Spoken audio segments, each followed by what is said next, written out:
Paris, la capitale qui suffoque. C'était l'été dernier. Des températures records et des Français qui souffrent comme jamais dans cette canicule. La vague de chaleur a fait 1500 victimes de plus que les autres années. On mesure concrètement les effets du réchauffement climatique. Et ce réchauffement ne fait qu'augmenter les températures. Il dérègle toute la machine climatique. Chaque année, les effets se font sentir plus brutalement, jusque dans notre chair. Ces images datent d'il y a quelques semaines à peine. Le département de l'Aude est sous les eaux. C'était inimaginable, inimaginable. Des bruits, inimaginable.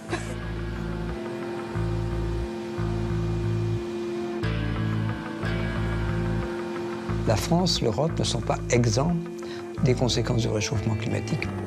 Le phénomène a été d'une violence extrême. 15 morts, 70 blessés, 100 communes inondées et plus de 1000 km de routes impraticables ou arrachées. À certains endroits, l'eau est montée de plus de 7 mètres en quelques heures.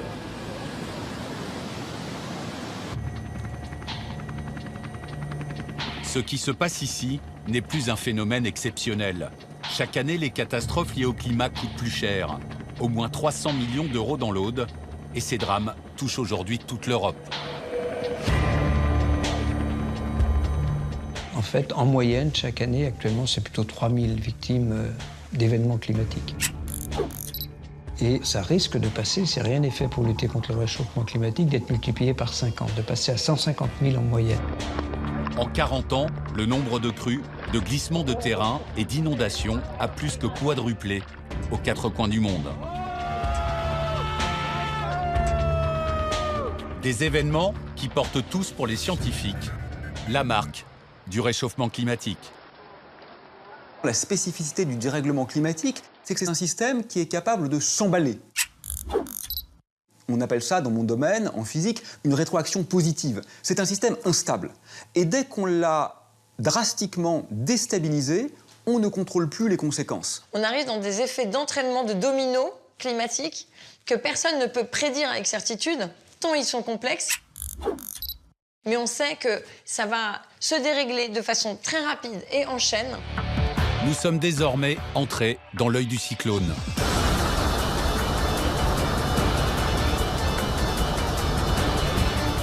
On voit quand même un accroissement des ouragans, tsunamis, etc. Jusqu'où est-ce que ça va aller? En 2017, la planète a battu le record d'événements extrêmes. Jamais, par exemple, le monde n'avait connu autant d'ouragans et de tempêtes. 84 au total, certains de catégorie 5, la plus violente. En août dernier, Harvey dévaste le Texas, puis la Louisiane. Bilan, 90 morts et plus de 100 milliards d'euros de dégâts. Le 5 septembre, l'ouragan Irma dévaste Saint-Martin, la Guadeloupe, la Martinique, puis Cuba, avant de frapper la Floride. 134 morts et plus de 60 milliards d'euros de dégâts. J'ai tout perdu. Ma maison, mon business, tout. On n'a plus rien. 10 jours plus tard, c'est Maria qui va ravager l'île de Porto Rico. Bilan, 2975 morts et 80 milliards d'euros de dégâts. C'est quand même le 3e ouragan en 15 jours à peine. Il y a l'eau, mais il y a le feu aussi. Ceux qui ont ravagé la Californie tout récemment révèlent une ampleur inédite dans l'histoire. Ils ont détruit des milliers d'habitations, brûlé plus de 100 000 hectares de forêt et piégé des centaines d'Américains au cœur du brasier. Oh my God, oh my God, please God, please God. Oh my God, please let me out. Please God. Please God. Please. Incendie monstre. Conséquence d'une sécheresse sans précédent. D'une hausse des températures à l'échelle du globe. Il suffit de regarder ce graphique. Entre 1880 et 2016, l'évolution de la courbe des températures moyennes est saisissante. Je crois que le changement climatique constitue l'une des plus grandes crises de toute l'histoire de l'humanité et que c'est en train de devenir insoutenable. C'est la fin du monde. Voilà, donc on vous le dit, on peut vous le dire d'une autre façon, vous pouvez ne pas y croire, mais c'est la fin du monde. Alors, cette fin du monde, elle ressemble à quoi? Commençons par remonter dans le temps. Depuis toujours, la Terre régule naturellement les températures.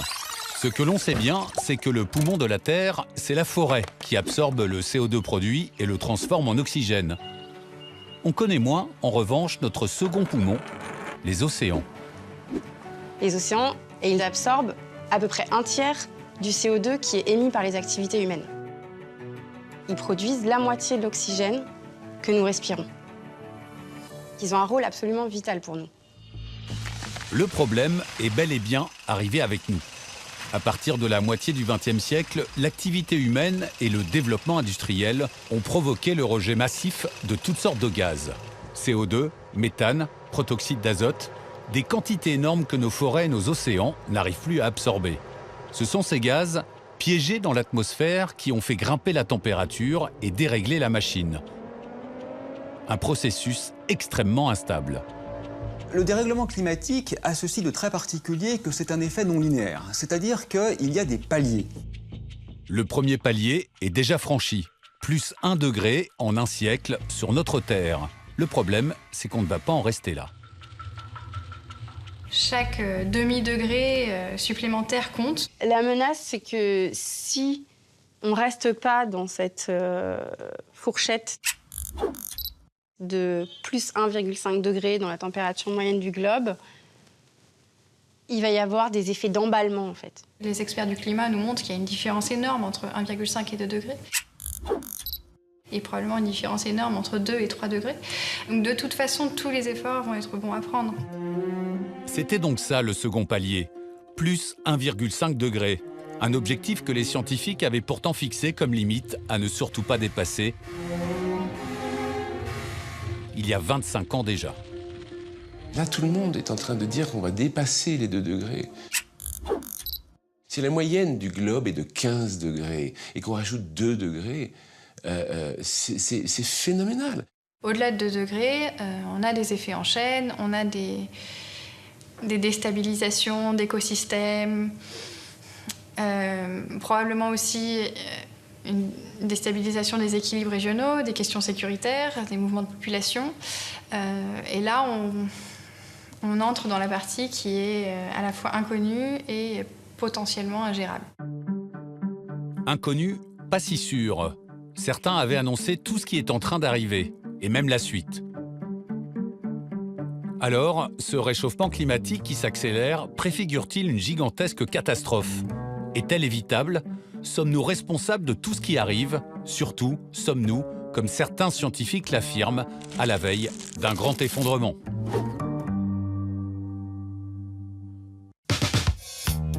Dans les années 70, personne ne voit le coup venir. Pas de def, peace and love, aux États-Unis, c'est une période bénie. On profite pleinement de la société de consommation, les supermarchés sont bien achalandés, l'essence coule à flot et ne vaut presque rien. En 1972, il n'y avait pas de signe alarmant. On avait l'impression que tout allait bien. L'industrie se développait, les gens s'enrichissaient. Dennis Meadows, le voici. À l'époque, il est déjà le barbu à lunettes. Lui et ses collègues de l'université du Massachusetts ont moins profité des 70s que les autres. Ils ont passé ces années enfermés dans leur labo. En 1972, ils en sortent enfin pour publier un rapport intitulé « Les limites de la croissance ». Des prophéties écrites il y a 40 ans que nous vivons à la virgule près aujourd'hui. Le contenu de son rapport va secouer la communauté internationale. À un moment, il n'y aura plus assez de ressources naturelles pour permettre à l'humanité dans son ensemble, qui elle grossit, de vivre sur cette planète.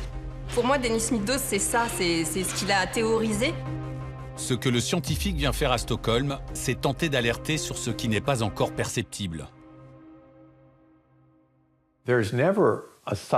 L'effondrement n'arrive pas d'un seul coup. Ce n'est pas un jour tout va bien et le lendemain tout va mal. Le problème, c'est qu'un jour, les matières premières deviendront très difficiles à trouver. Meadows est un visionnaire. Il explique précisément ce qui va se passer.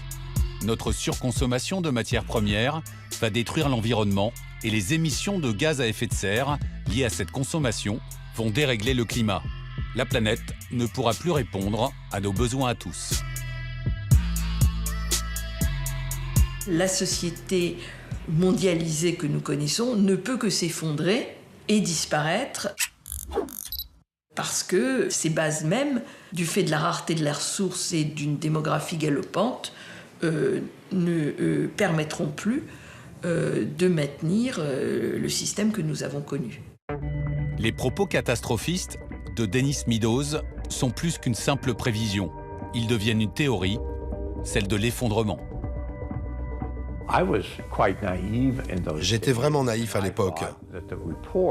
Et je pensais vraiment que ce rapport allait pouvoir changer les comportements. Son rapport a interpellé la communauté internationale. Mais la suite ne sera pas à la hauteur.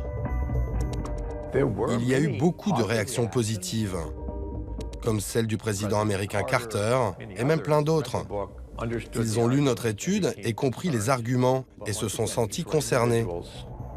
Mais ce n'étaient que quelques individus entourés d'un très grand nombre de politiciens et industriels très puissants qui avaient un intérêt immense à ne rien changer.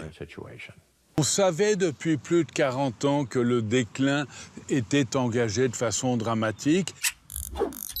Ce n'est pas un manque de connaissances scientifiques qui nous amène à faire ce constat, mais c'est un manque de choix, ou plus exactement, on fait le choix de l'homme sur celui de la nature. C'est maintenant, 50 ans plus tard, qu'on voit les signaux vraiment alarmants. Ce qu'on avait annoncé dès 1972. Mais on n'a pas réussi à faire comprendre aux gens que tout ça allait arriver.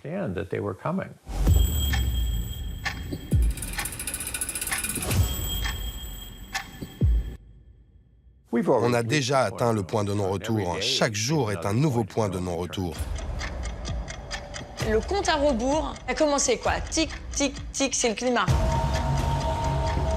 Aujourd'hui, la théorie Meadows ne passe plus pour de la science-fiction. Elle a donné son nom à une science. On l'appelle la collapsologie. Collapse en anglais, effondrement en français, c'est l'étude de la fin programmée de notre civilisation industrielle.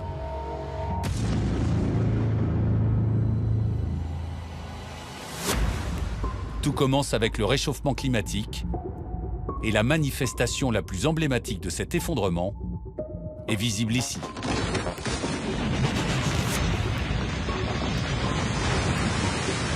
Pour les glaces des pôles, le compte à rebours est déjà lancé. Même si Antarctique et Groenland sont très loin de chez nous, leur fonte, qui est en route actuellement, a vraiment une importance planétaire et est la première contribution depuis quelques années à l'élévation du niveau de la mer. Depuis 5 ans, la seule zone antarctique perd chaque année 219 milliards de tonnes de glace.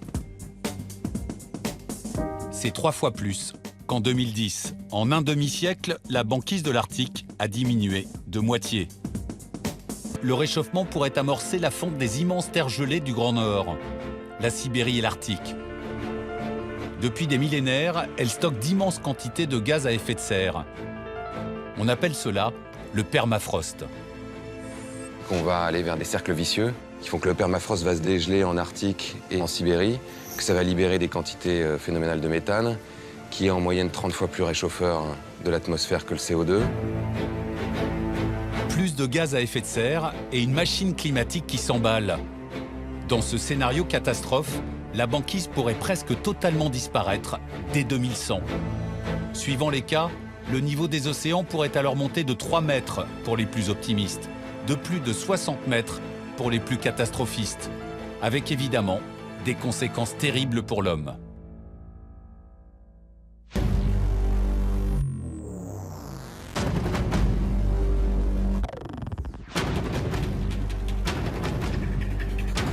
Il y a des centaines de millions de personnes dans le monde qui habitent au bord de la mer, qui habitent dans des très grandes métropoles qui sont d'ores et déjà situées un peu en dessous du niveau de la mer ou juste au niveau de la mer. Bien sûr, en Asie du Sud-Est, mais même New York. Même New York, on a vu Manhattan, n'est pas exempt de risque par rapport à l'élévation du niveau de la mer. Si l'on ne fait rien, nous allons devoir rayer de la carte du monde dans les années qui viennent des mégalopoles entières. Tokyo, englouti. Shanghai, englouti. Bangkok, englouti. Bombay, disparu. Miami, englouti. New York et Amsterdam, même sort. En France, Nantes, La Rochelle et Bordeaux seraient les premières villes noyées. 10 cm d'écart, ça peut sembler peu, mais ce sont 10 millions d'habitants qui risquent qui doivent d'une certaine façon quitter l'endroit où ils vivent. L'avertissement est clair. Posé bien en évidence. Le réchauffement n'épargnera personne et aucun coin du globe. Avec plusieurs modes d'action suivant les zones géographiques. Le réchauffement climatique a le mauvais goût d'augmenter les précipitations là où il y en a déjà assez, sinon trop dans certaines régions, et puis de les diminuer là où en fait on souhaiterait qu'elles augmentent. Pour nos régions, eh bien, ça va être plus de sécheresse, d'inondations l'hiver surtout, et puis plus de vagues de chaleur. On imagine des records de température, même en France, qui peuvent être de l'ordre de 50 à 55 degrés en été. Et cela, c'est effectivement à l'origine de beaucoup de victimes, de l'essentiel des victimes du réchauffement climatique. En première ligne, le continent africain. C'est lui qui souffre le plus de la sécheresse. Ici, dans la région du Cap en Afrique du Sud, elle dure depuis 3 ans. Les autorités ont dû rationner pendant des mois pour éviter de devenir la première métropole du monde privée d'eau. Dans les champs, la production de blé de ce grenier de l'Afrique a chuté de moitié. 1 ou 2 degrés de plus sur l'Afrique, eh bien, la productivité agricole baisse si les températures vont au-delà de 30 degrés. Et en gros, les pays qui sont déjà climatiquement vulnérables au climat, sensibles à un climat, disons les régions tropicales équatoriales, sont malheureusement les régions les plus touchées. Les plus touchés, mais pas les seuls. La Californie, elle aussi, meurt de soif. Dans certains coins de l'État, pas une goutte de pluie n'est tombée depuis 5 ans. Le long des routes, on découvre des villes fantômes où il est devenu impossible de vivre. Le réchauffement climatique est un risque global et même les riches n'arriveront pas à s'en tirer.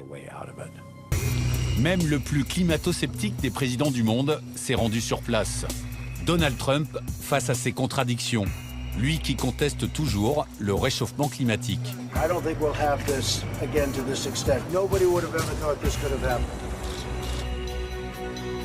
Les 129 millions d'arbres brûlés qui hantent les forêts californiennes viennent lui rappeler l'ampleur de son erreur de jugement. Il y a encore des gens qui vous expliquent que le réchauffement climatique est une fable, mais je sais pas sur quelle planète ils vivent, mais manifestement pas sur Terre. Partout des voix s'élèvent pour dénoncer ce climato-scepticisme. L'acteur Harrison Ford s'en est pris avec force au président américain. Stop, for God's sake, the denigration of science. Stop giving power to people who don't believe in science, or worse than that, pretend they don't believe in science for their own self-interest. Récemment, c'est le secrétaire général des Nations Unies qui lançait un cri d'alerte mondial. If we do not change course by 2020, we risk missing the point where we can avoid runaway climate change with disastrous consequences. Depuis près de 40 ans, les scientifiques n'ont pourtant cessé d'alerter. Les chefs d'État de la planète se réunissent chaque année pour parler du climat. Ces réunions ont un nom que l'on a appris à connaître, les COP, Conférence des pays.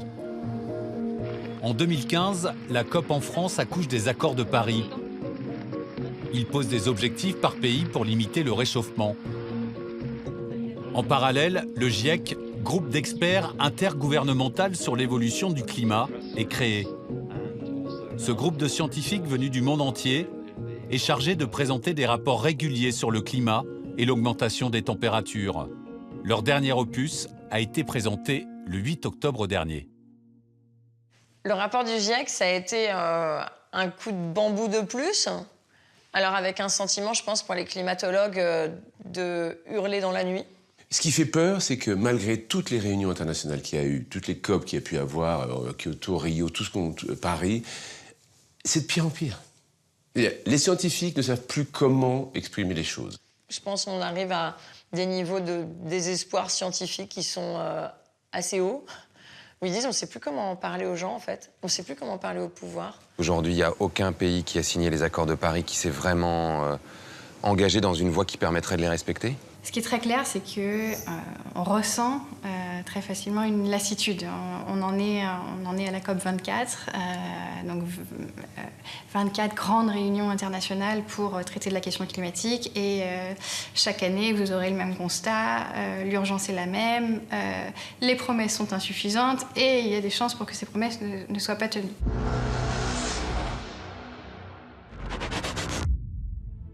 Le constat est unanime. La température continue de grimper et on n'a pas stoppé les émissions de gaz à effet de serre comme on s'y était engagé.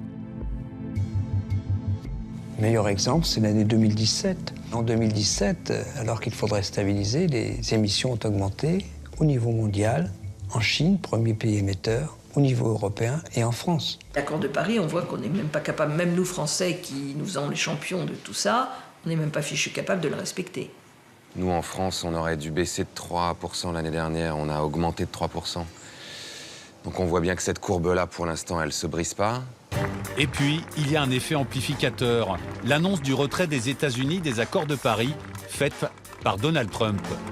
Suicidaire pour les scientifiques. The Paris Climate Accord is simply the latest example of Washington entering into an agreement that disadvantages the United States. Malheureusement, on comprend bien la difficulté de demander à l'ensemble des pays de faire mieux que ce qu'ils ont promis alors que le second pays émetteur, les États-Unis, ont annoncé leur retrait de l'accord. Est-ce qu'on peut aboutir à des solutions viables, crédibles, sans le deuxième émetteur mondial ? L'accord de Paris, Barack Obama le signe, est très allant dans les efforts qu'il va demander à son pays à l'avenir parce qu'il s'en va, en gros. Et c'est ça qui est terrible, c'est de dire, au moment où un chef d'État s'en va, d'un seul coup, il pense à l'avenir de la planète. Jacques Chirac, pareil. Mais parce qu'il veut laisser une trace dans l'histoire, en fait. Alors, dans ce contexte, pouvons-nous encore éviter le désastre ?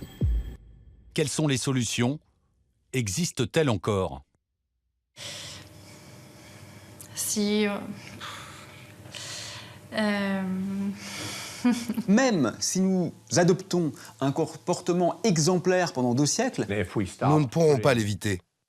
Même si on arrêtait totalement aujourd'hui d'émettre des gaz à effet de serre. Comme si on pouvait éteindre un interrupteur. Et ensuite patienter pendant une quarantaine ou une cinquantaine d'années pour que les émissions déjà dans l'atmosphère puissent réellement disparaître. Stopper le réchauffement climatique semble impossible. D'après ce que j'observe, non, on est... C'est déjà trop tard pour l'éviter. ça sera extrêmement difficile de réparer les dommages qui ont été causés. Le climat continuera à changer pendant des siècles. Le constat d'échec est là, et les conséquences sont bien réelles. Les hommes souffrent. En Asie, ils sont contraints de quitter leurs villages inondés. En Afrique, ils abandonnent leurs terres, devenues stériles. Les zones semi-désertiques vont s'étendre, donc on peut l'imaginer au moins un flux plus important de migration de l'Europe, de l'Afrique vers l'Europe. Déjà aujourd'hui, à peu près 60 à 65 millions de déplacés climatiques par an. Quand il y en aura 200, on va faire quoi? Quand il y en aura 500, on va faire quoi? Aujourd'hui, l'ONU dit que ça peut être entre 100 millions et 1 milliard de personnes qui vont migrer. Parce que justement, des pays vont devenir inhabitables. Il est tout à fait inévitable que des conflits armés prennent naissance. Quand on voit l'échec de l'Europe pour accueillir 2 millions de réfugiés syriens, on imagine ce qui adviendra quand il s'agira de 200, 300 ou 500 millions de réfugiés climatiques. Le monde est plus que jamais incertain. Parce que rien n'a été fait, le climat est aujourd'hui devenu la première cause de migration des hommes. La responsabilité politique aujourd'hui est considérable, parce que nos dirigeants savent ce que peut-être leurs prédécesseurs ne savaient pas, ou en tout cas pouvaient feindre de ne pas savoir. Donc aujourd'hui, ils ont le choix. Soit ils seront les pires traîtres de l'histoire de l'humanité, soit ils seront les premiers héros qui ont effectivement tenté de s'emparer de ce problème et de le résoudre. La balle est dans leur camp.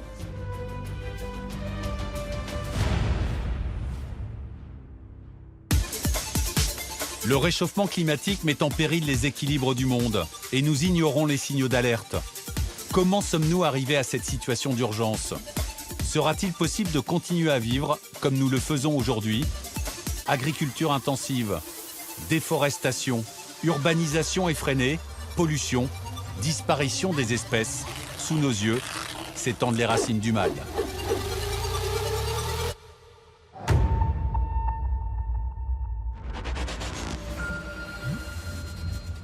Quand je suis né, on était 2 milliards. Aujourd'hui, on est 7 milliards 500 millions. Ça change beaucoup de choses, ça. Et ce n'est pas fini. L'Organisation des Nations Unies prévoit encore une augmentation de la population mondiale. Nous serons près de 10 milliards en 2050. 10 milliards d'êtres humains et un modèle dominant, celui de la consommation.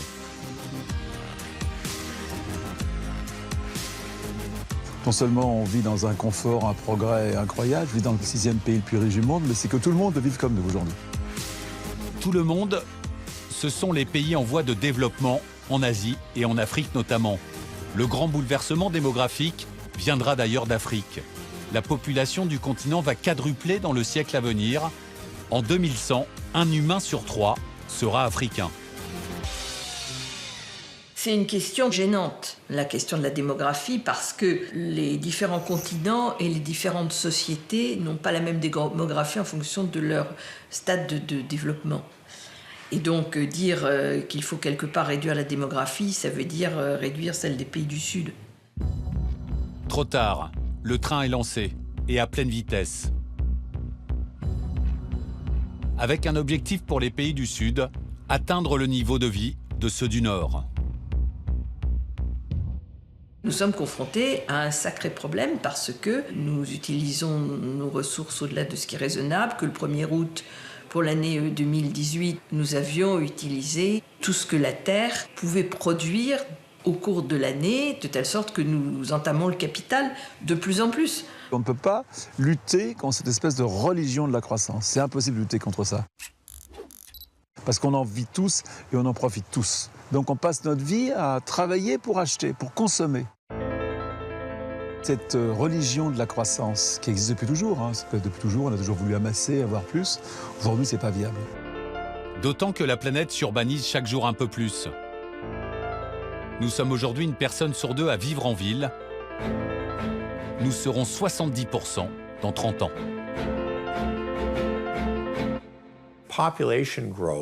En raison de l'augmentation de la démographie, il devient impossible pour certaines populations de se nourrir grâce à leurs terres.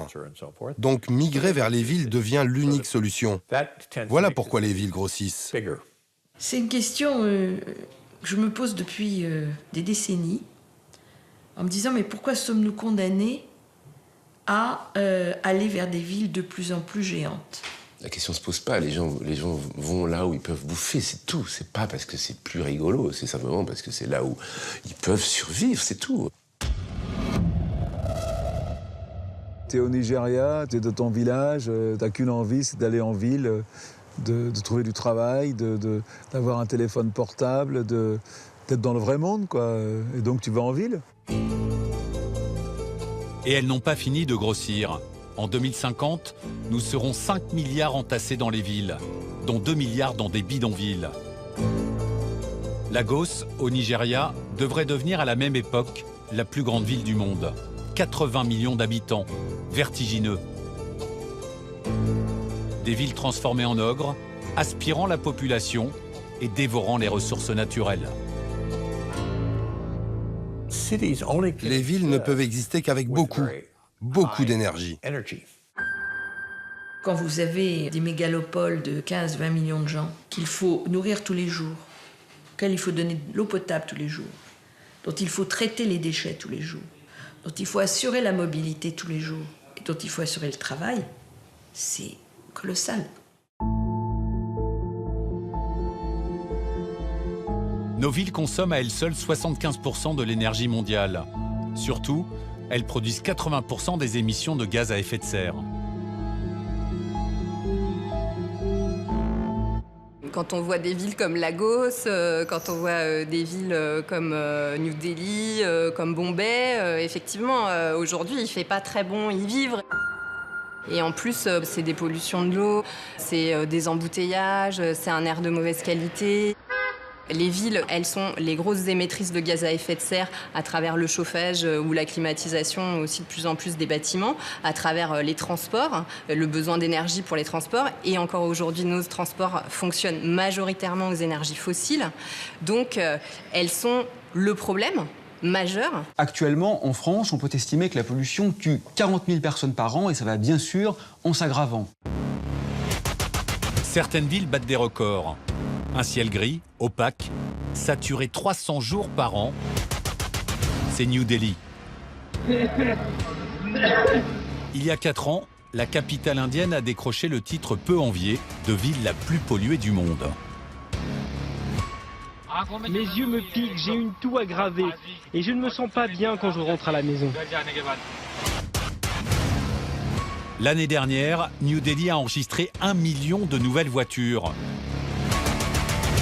Chaque habitant y respire chaque jour l'équivalent de 2 paquets de cigarettes. En Chine, c'est 1,2 million de personnes qui meurent chaque année de la pollution de l'air. Moi, je garde mon masque et en fait, j'évite de sortir et d'aller dans des coins où il y a trop de monde. Je reste à l'extérieur le moins longtemps possible.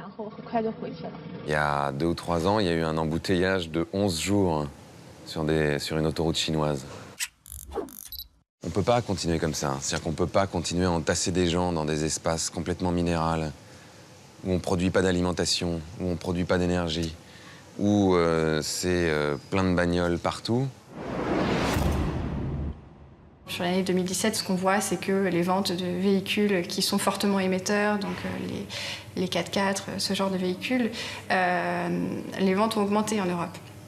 Pourquoi ? Parce que peut-être que sur les dernières années, les carburants étaient moins chers et donc la décision d'investir dans ce type de véhicule, elle reste pertinente du point de vue du consommateur.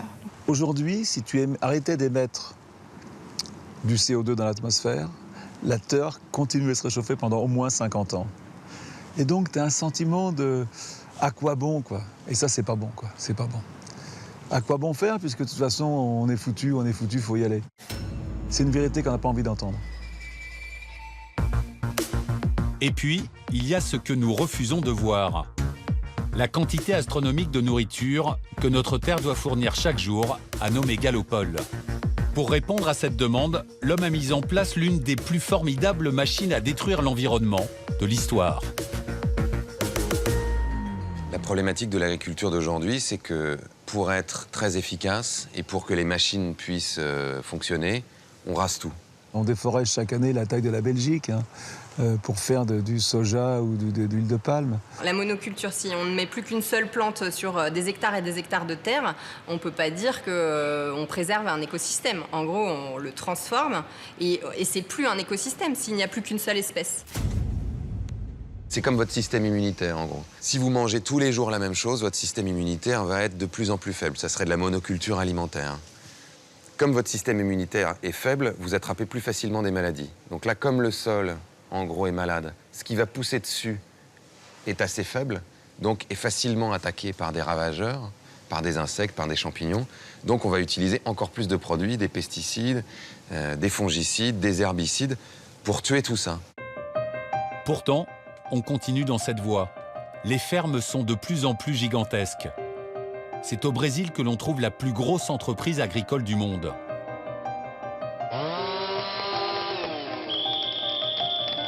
Pour gagner des terres cultivables, on déforeste sans relâche. le monde perd l'équivalent en forêt d'un terrain de football chaque seconde qui passe. En un siècle, la moitié des espaces boisés de la planète a disparu, avec un impact énorme sur le réchauffement climatique. L'agriculture, c'est de l'ordre de 30% des émissions de gaz à effet de serre. À la fois parce qu'on utilise beaucoup de pétrole et de produits phytosanitaires pour cultiver, à la fois parce qu'on mange beaucoup de viande et qu'aujourd'hui, on déforeste pour faire pousser du soja et du maïs pour nourrir nos bêtes. On a 60% des terres cultivées qui le sont pour permettre la nourriture des animaux, pas des humains. Moins on mangera de viande et plus on récupérera d'espace pour cultiver autre chose que des céréales à destination des animaux de boucherie.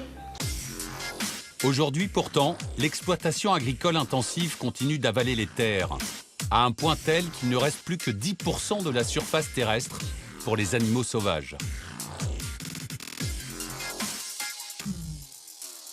Vous avez 67% des mammifères de la planète qui sont le bétail pour l'homme. 30% qui sont l'homme. Vous faites le calcul, ça fait 97%. Il reste 3% seulement de mammifères sauvages. Voilà ce qu'on a fait de la planète. L'animal, la vie, le vivant est sacrifié sur l'autel de l'argent et du rendement et du profit, systématiquement. Les espèces continuent à disparaître à une vitesse effrénée. On est déjà dans l'effondrement, en fait, pour la biodiversité. Les scientifiques estiment qu'on vit aujourd'hui la 6e extinction de masse de la biodiversité, la plus importante depuis la disparition des dinosaures. Au moment où je vous parle, il y a une espèce de batracien sur 3 qui disparaît, une espèce de mammifère sur 4 et globalement une espèce d'oiseau sur 8. On est vraiment dans un déclin terrible. Ces images, des nuages d'insectes dans nos campagnes, c'est bientôt terminé. En 30 ans, 80% des insectes volants ont disparu en Europe. Selon le GIEC, un tiers des espèces animales et végétales sont menacées si le réchauffement se poursuit à ce rythme. En un siècle, 200 espèces de vertébrés connues ou moins connues sont officiellement éteintes. La roussette des îles, disparue. La gazelle acacia, disparue. Même le puma américain est mort à jamais. Les animaux s'éteignent dans une quasi-indifférence. Les politiques ne se rappellent d'eux qu'à de très rares occasions. Donc il y a actuellement un seul superprédateur sur cette planète, qui est bien évidemment l'être humain. Il n'est jamais arrivé qu'une espèce détruise à ce point toutes les autres espèces, avec bien sûr une conséquence insidieuse sur elles-mêmes. Il y a aujourd'hui des espèces qui sont en voie de disparition parce que la manière aujourd'hui dont nous détruisons environ 1000 milliards d'êtres vivants marins chaque année dépasse l'imagination. Il y a une sorte de génocide, d'écocide, enfin en tous les cas d'extermination industrielle de la vie à une échelle qui est proprement impossible à imaginer. 90% des espèces de poissons ou de crustacés que nous consommons sont aujourd'hui soit surexploitées, soit à la limite de leur exploitation. L'homme a causé la disparition de 90% des requins. Les requins, ça fait 400 millions d'années qu'ils existent. C'est un des plus vieils animaux qui habitent notre planète. C'est le seigneur des mers, il est au top de la chaîne alimentaire, c'est la clé de voûte de toute la vie marine. C'est-à-dire que si on enlève le requin, ça va provoquer des déséquilibres dans toute la chaîne. Il y a bien d'autres facteurs qui continuent à faire chuter dramatiquement le nombre de poissons dans les océans. Le plus grave, c'est la pollution plastique. Dans certains coins du globe, elle atteint des niveaux records. Ce plongeur britannique s'est filmé dans des eaux soi-disant paradisiaques, à Bali, en Indonésie.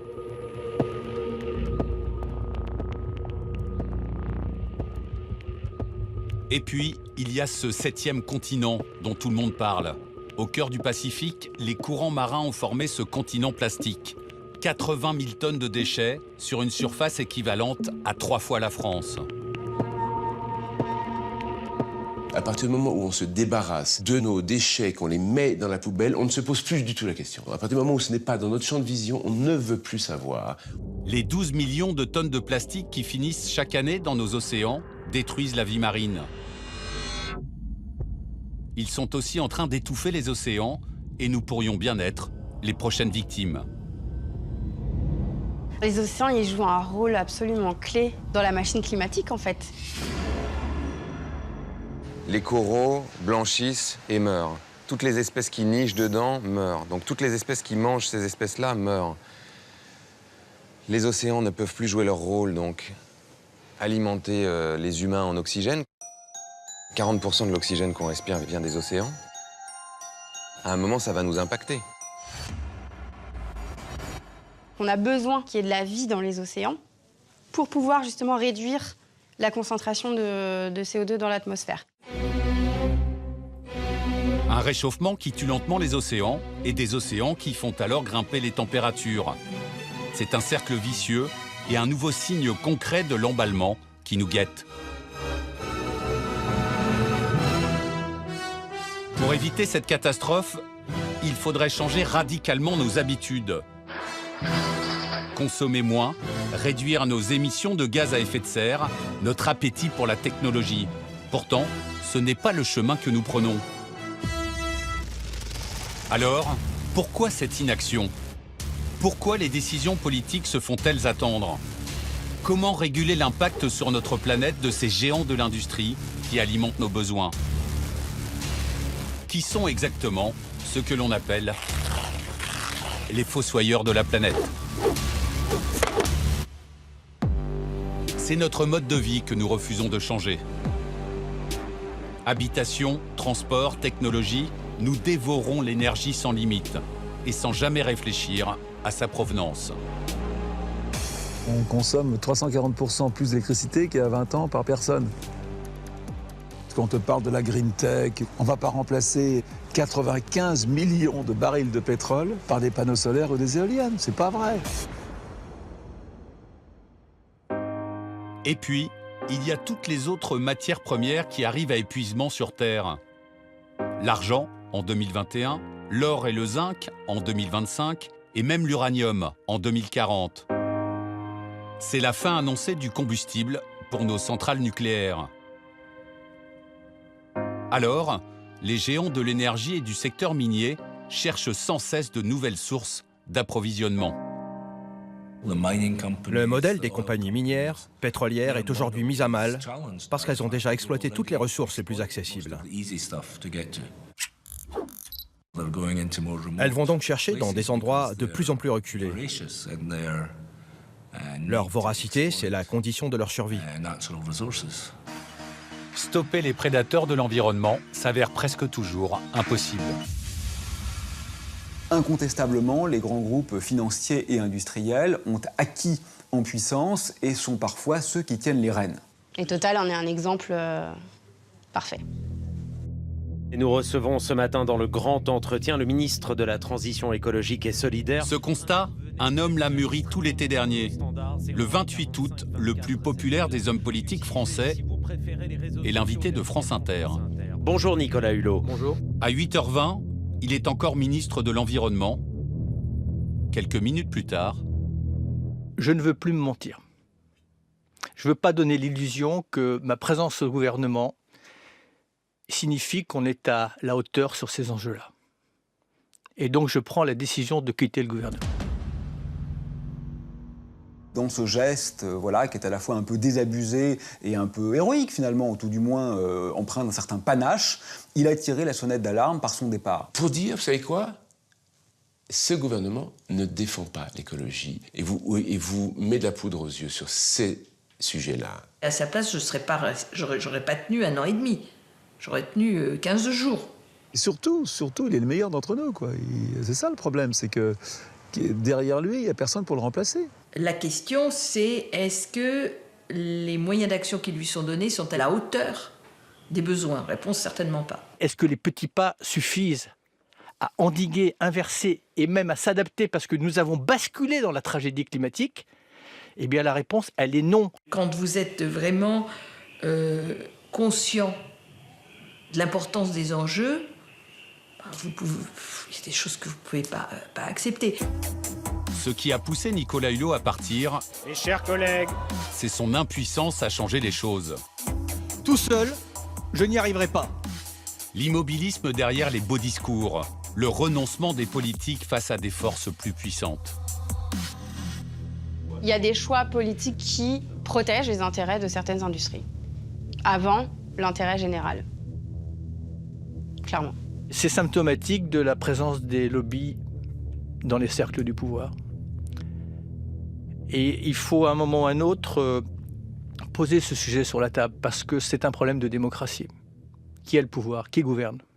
Il parle d'impuissance, de l'impuissance qui est la sienne, mais pas seulement. L'impuissance qui est celle des citoyens face à des intérêts constitués de si longue date, avec autant de relais économiques et politiques. Les grands lobbies, les grands groupes qui pèsent bien plus que nous tous, Françaises et Français réunis. Ces lobbies qui sont pour le moment très organisés ont encore la capacité d'aller voir les gouvernements en leur disant « Écoutez, si vous prenez des mesures qui vont contre nous, on va vous faire porter le chapeau des destructions d'emplois.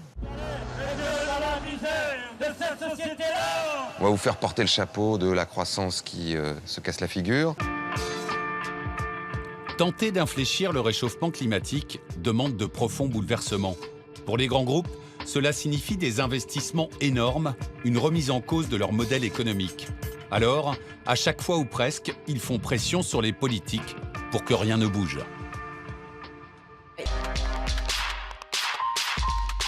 L'aspiration à des normes écologiques plus strictes n'a jamais été aussi forte dans la société. Partout dans le monde, l'attention portée à la planète grandit. Une conscience citoyenne s'éveille. Ce qui est inévitable, c'est le changement de notre mode de vie. Ça, je pense que c'est devenu totalement incontournable. Il faut prendre les mesures maintenant. Et c'est des mesures qui vont avoir un impact sur notre vie quotidienne. Il faut que les pays riches mettent en œuvre d'autres modes de transport. Réduire de façon massive l'usage du véhicule individuel. Réduire notre consommation d'électricité. En finir avec le charbon, réduire la place du gaz, réduire la place du nucléaire et privilégier les énergies renouvelables. Si on facilitait la vie de ceux qui mettent en œuvre les solutions, ceux qui font de l'agriculture autrement, ceux qui font de la pêche autrement, ceux qui fabriquent des meubles autrement, ceux qui fabriquent des services qui sont écologiques avec une traçabilité sociale et écologique parfaite quasiment, on y arriverait. Évidemment, l'économie solidaire, le commerce équitable, les circuits de distribution courts se développent. On achète de plus en plus d'aliments produits près de chez nous, la vente de produits bio explose, mais c'est encore bien insuffisant. Remettre en question nos habitudes, c'est très difficile. On a acquis l'habitude, par exemple, de voyager facilement, de prendre des avions low cost. On va partout dans le monde pour 3 jours. Mais c'est un impact sur le réchauffement climatique qui est complètement fou. Mais on a du mal à résister à ça. N'oublions pas que les pétroliers ne produisent du pétrole que parce que nous utilisons du pétrole. Ils ne le font pas abstraitement.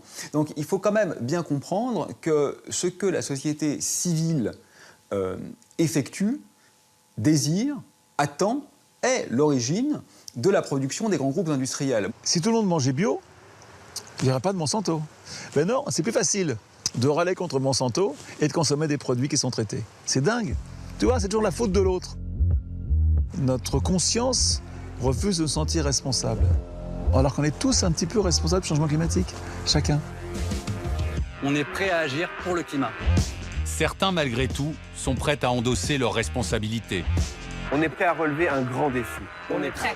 Des citoyens engagés ou ces stars des réseaux sociaux qui rassemblent des millions de vues sur Internet se mobilisent et tentent de réveiller les consciences.